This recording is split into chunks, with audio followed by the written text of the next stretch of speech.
संसार के सभी मंदिरों में मंगला आरती होती है, लेकिन वृंदावन के बांके बिहारी जी का जो मंदिर है उसमें मंगला आरती नहीं होती। इसके पीछे एक बहुत ही सुंदर कथा है। ठाकुर जी का एक अति प्रिय भक्त था। वो ठाकुर जी के मंदिर के बाहर झाड़ू पोछा या उसे जो भी कार्य मिलता था बड़ी ही प्रसन्नता के साथ किया करता था। जो बिहारी जी के मंदिर के गोस्वामी जी थे वो उसे नित्य प्रतिदिन देखते थे और मन में सोचते थे कि ये भक्त बड़ा ही तल्लीनता के साथ ठाकुर जी का काम करता है। एक दिन उनके मन में आया, उन्होंने उस भक्त से पूछा कि कुछ और काम करोगे? तुम्हें दोपहर और शाम का भोजन मिल जाया करेगा और तुम इस काम को कर सकते हो। तो भक्त ने पूछा क्या काम होगा? तो गोस्वामी जी ने कहा कि गैया चराने का काम है। तो भक्त ने पूछा काम किसका है? तो गोस्वामी जी ने कहा कि गैया तो ठाकुर की होती हैं और ठाकुर का ही काम है। भक्त ने कहा ठीक है, यदि ठाकुर जी का काम है तो हम अवश्य करेंगे। ठीक अगले दिन से वो गैया चराने के लिए समय पर निकल जाता था। दोपहर में ठीक उसका भोजन वहीं पहुंच जाता था, आराम से दोपहर का भोजन करता था। शाम को गैया चरा के आराम से वापस आता था, वो शाम को भोजन किया। इस प्रकार समय गुजरने लगा। एक दिन क्या हुआ कि ग्वाले का भोजन दोपहर में नहीं पहुंचा। अब ग्वाले को बहुत तेज भूख लगी हुई थी क्योंकि वो सुबह से गैया चला रहा था। तो ग्वाले ने सोचा पता नहीं क्या हो गया, आज गोस्वामी जी भूल गए हैं, क्या हुआ है कि आज मेरा भोजन अभी तक नहीं आया। हमने वो यही विचार कर रहा था, तभी एक पेड़ की छांव से आवाज आई, ग्वाले, ओ ग्वाले, तुम्हारा भोजन रखा हुआ है, कर लेना।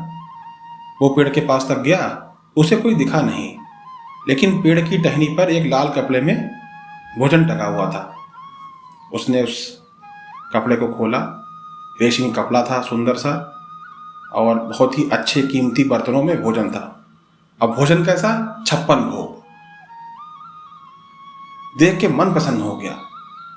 उसने मन में सोचा आज इतना भोजन बना है, इतने प्रकार का भोजन बना है, तभी लेट हो गए भाई, इतना भोजन बनाने में समय भी तो लगेगा। उसने भोजन किया, मजा आ गया।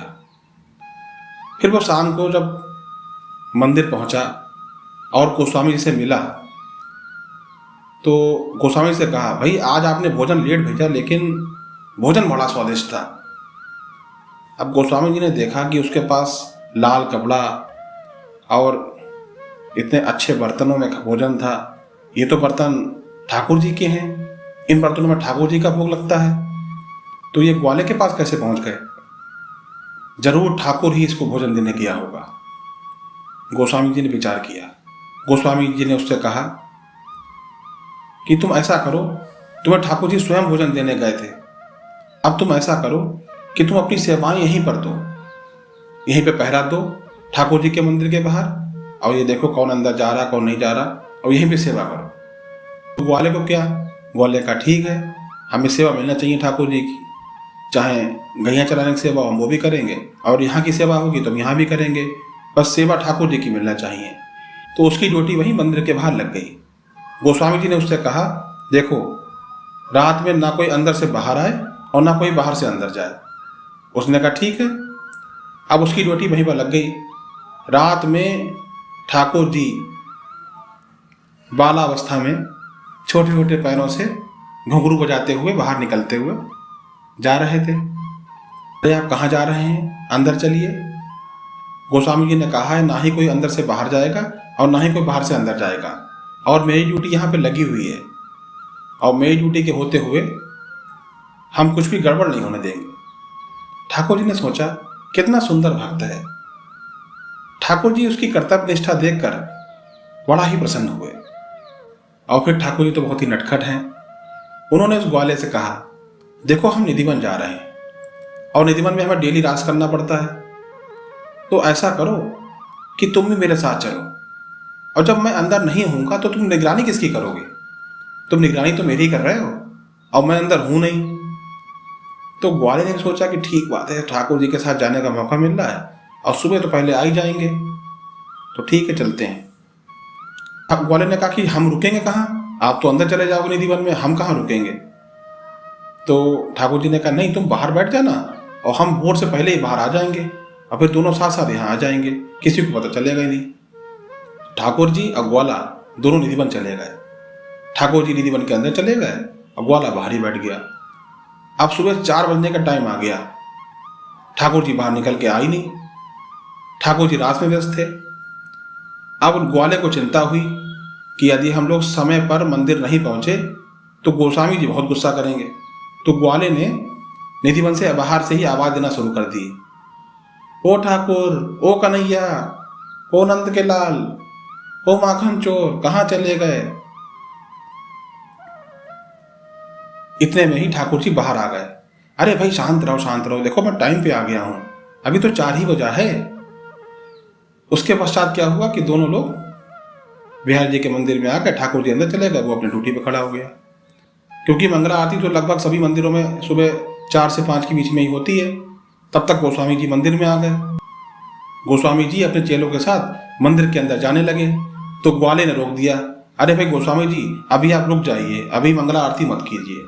तो गोस्वामी जी ने कहा ये कैसे क्या कह रहा है, लेकिन उससे कुछ ज़्यादा इसलिए नहीं कहा कि वो ठाकुर जी का भक्त है और ठाकुर जी के नित्यपति दर्शन उसको होते हैं, तो उससे भी ऐसी बात नहीं कर सकते थे। तो बोले भाई क्या बात है, हमें क्यों नहीं अंदर जाने दे रहे, हमें मंगला आरती करनी है भाई। तो ग्वाले ने गोस्वामी जी से कहा, अभी अभी हमारा ठाकुर निधि वन होके आया है, रात भर रास किया है, थक गया है, उसे कुछ देर विश्राम तो करने दीजिए, थोड़ा विश्राम कर ले फिर आप मंगला आरती कर लीजिएगा। तो बोले भाई कब करेंगे, थोड़ा रुक जाइए, बैठिए, थोड़ा सूर्य निकल आए फिर चले जाइएगा। तो वहीं पर गोस्वामी जी और सब लोग बैठ गए। अब देखा कि थोड़ी देर हो गई तो गोस्वामी जी ने कहा कि अब चले जाएं। बोले नहीं अभी रुक जाइए, अभी थोड़ी देर और रुक जाइए, चले जाइएगा। फिर हल्की हल्की सूर्य की किरणें निकल आई। तो फिर गोस्वामी जी ने पूछा कि आप चले जाएं। बोले हाँ आप चले जाइए, आप पर्याप्त विश्राम हो गया, आप चले जाइए। तो फिर गोस्वामी जी अंदर गए। तो ये कथा प्रचलित है। उस दिन के बाद से आज दिन तक बिहारी जी के मंदिर में मंगला आरती नहीं होती है, क्योंकि बिहारी जी रात भर निधि वन जाते हैं, वहाँ रास होता है गोपियों के साथ, राधा जी के साथ, और उसके बाद उन्हें विश्राम की ज़रूरत होती है। कथा अच्छी लगी हो तो कमेंट में राधे राधे अवश्य लिखें। मिलते हैं एक नई कथा के साथ, तब तक के लिए आप सभी को इस दास का जय जय श्री हिंद।